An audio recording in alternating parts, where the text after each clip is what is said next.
Ok, on veut parler de donjons. Mais avant, faut qu'on revoie les bases. Je vais faire une vidéo simple, où je dis des trucs simples. Parce que vous êtes trop con. Simple, basique, ok.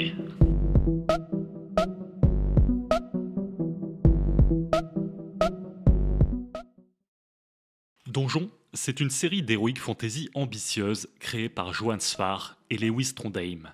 Elle raconte les aventures d'un donjon, véritable entreprise capitaliste qui attire et massacre des aventuriers. L'intérêt principal de la série, c'est qu'elle raconte la vie du donjon à diverses époques, passées, présent et futures. Dans Donjon, on mesure le temps en albums. Par exemple, l'époque Zénith, qui est l'époque principale de la série, prend place des tomes 1 à 100. L'époque Poltron-Minet, qui se situe dans le passé, prend place entre les tomes -99 à -1. L'époque Crépuscule, qui se situe dans le futur, prend place des tomes 101 à 200. Pour l'instant, la série compte une cinquantaine de tomes.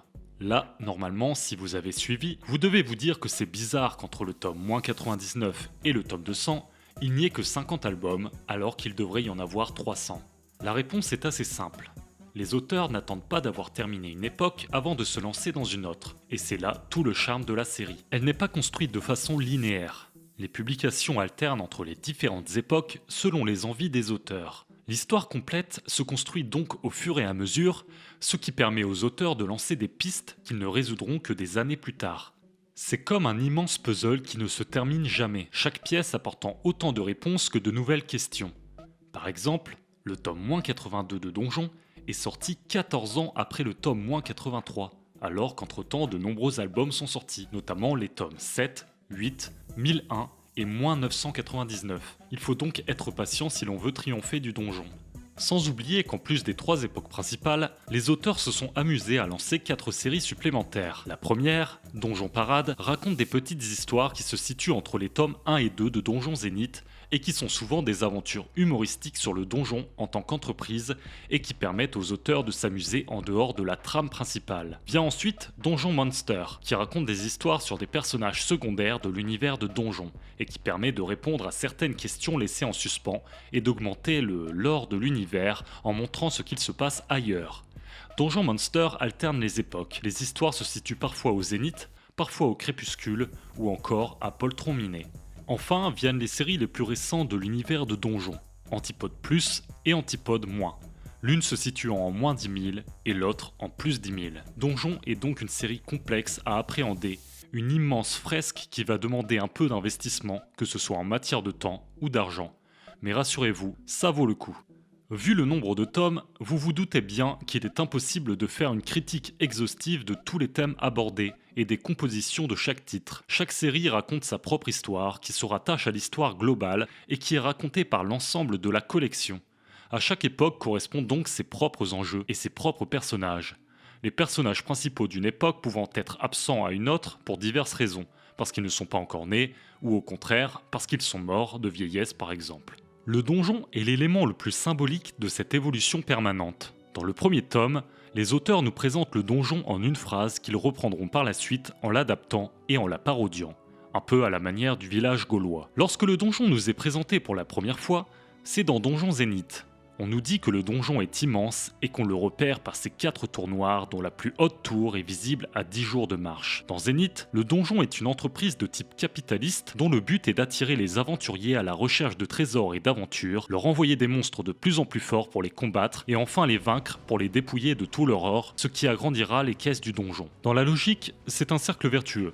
Plus le donjon est riche, plus il attirera d'aventuriers. Et plus il attirera d'aventuriers, plus il deviendra riche. Malheureusement, la pratique n'a que faire de la théorie, et le donjon périclite. Il attire de moins en moins d'aventuriers et son chiffre d'affaires est en baisse constante. Il faut dire que la concurrence est rude, car il n'existe pas qu'un seul donjon sur Terra Amata, mais bien plusieurs. Une partie de l'intrigue de Donjon Zénith et Donjon Parade va d'ailleurs consister à essayer d'attirer de nouveaux clients dans le donjon. Stratégie qui finira malheureusement par achever l'entreprise. Parmi nos personnages principaux, nous pouvons retrouver le gardien du donjon, oiseau mystérieux à l'air sévère.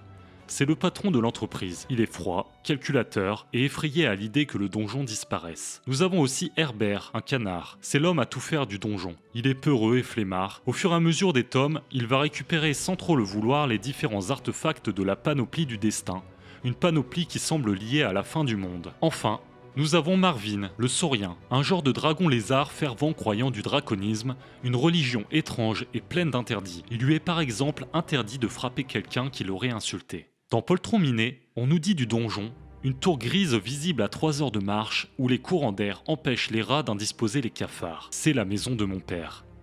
Le donjon n'est en réalité à cette époque pas encore un donjon. C'est une demeure familiale, bien plus modeste que l'entreprise qu'elle va devenir. Ce château deviendra peu à peu le donjon que l'on connaît, au fil des agrandissements et des monstres que va ramener Hyacinthe, le futur gardien. Au début, Hyacinthe est un jeune homme plein de rêves, élevé dans un idéal de chevalerie. Son père l'envoie à la capitale, Antipolis, pour qu'il puisse suivre des études. Loin de sa campagne natale, Hyacinthe va rapidement se rendre compte que le monde n'est pas tel qu'il l'imaginait. Les femmes ne sont pas des êtres en détresse qui ne demandent qu'à être sauvés, mais des entités à part entière qui savent suivre leur propre route. Les politiciens ne sont pas des bienfaiteurs du peuple, mais des crapules qui n'agissent que dans leur propre intérêt. Et ainsi de suite. Hyacinthe va donc devoir apprendre à trouver sa place dans un monde qui n'est pas fait pour lui, jusqu'à finalement devenir le futur gardien du donjon. Dans Crépuscule, le donjon est devenu la forteresse noire, une immense forteresse QG du Grand Khan, dictateur absolu de Terra Amata, la planète qui abrite le monde de donjon. En parlant de planète, cette dernière est arrêtée, elle ne tourne plus sur elle-même. La moitié de la planète est plongée dans une nuit infinie, tandis que l'autre se retrouve en permanence sous la chaleur du soleil. On se rendra très vite compte que le dictateur n'est autre qu'Herbert le Canard, l'un des héros de la série Zénith qui semble être sous le contrôle des objets du destin et de l'entité qui les a créés. La résistance s'organise, menée par Marvin, l'ancien meilleur ami d'Herbert, devenu aveugle entre-temps. A noter que Marvin ne s'appelle plus Marvin, il est maintenant devenu le roi poussière. Par contre, il est accompagné par un mec qui s'appelle Marvin, Marvin le Rouge pour être exact, et qui n'est pas un saurien comme l'ancien Marvin, mais un lapin.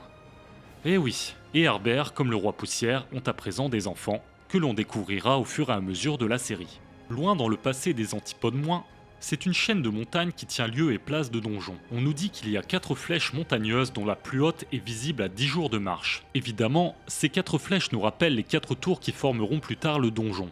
Cette montagne sera le lieu majeur des événements de cette série dans laquelle nous suivrons 2 petits chiens dans un monde où les animaux ne sont pas encore les anthropomorphes que nous avons vus dans la série. Ce sera donc l'occasion de nous expliquer pourquoi Terra Amata est peuplée d'animaux qui se tiennent sur leurs 2 jambes, d'où vient la magie et surtout d'où viennent les superstitions et les religions des époques suivantes.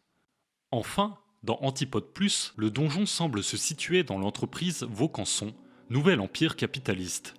Mais cela n'est qu'une supposition car pour le moment il n'y a eu que 2 tomes de publiés, ce qui nous laisse peu de marge de manœuvre. Dans le second tome, on a l'occasion de suivre quelques fouilles archéologiques dans des anciens temples. Il se peut donc que le donjon soit encore sous terre et qu'il sera découvert plus tard, amenant avec lui son lot de révélations et de nouveaux mystères. Cette série se déroule très loin dans le futur, on retrouve donc un monde très industriel avec son lot de magouilles de la part des grandes industries qui tiennent le monde. Le héros est un canard rouge qui s'appelle Rubeus Khan, il semble être un lointain descendant d'Herbert. Cette petite présentation des différentes époques de donjons nous permet donc déjà de nous familiariser avec les questions principales qui vont accompagner la lecture des fans. Comment Herbert va passer d'employé du donjon à dictateur de la planète?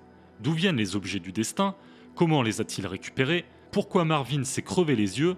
Comment Hyacinthe est-il devenu le gardien du donjon? Pourquoi n'est-il pas présent à l'époque de Crépuscule? Est-il mort? Si oui, de quelle manière? Pourquoi les personnages sont-ils des animaux? Où se trouve le donjon dans le futur? Pourquoi Rubeus est rouge, comme le lapin Marvin de Crépuscule? Est-il le petit-fils de Marvin le Rouge et d'un enfant d'Herbert? Et ce ne sont là que quelques questions, car je ne vous ai pas parlé de tous les personnages, toutes les traditions et tous les événements qui se déroulent dans la série.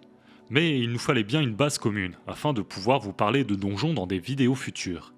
J'aimerais bien vous parler des fameux foreshadowing de One Piece et les comparer à la manière dont Sfar et Trondheim font pour mettre en place les secrets et les résolutions des mystères de donjons.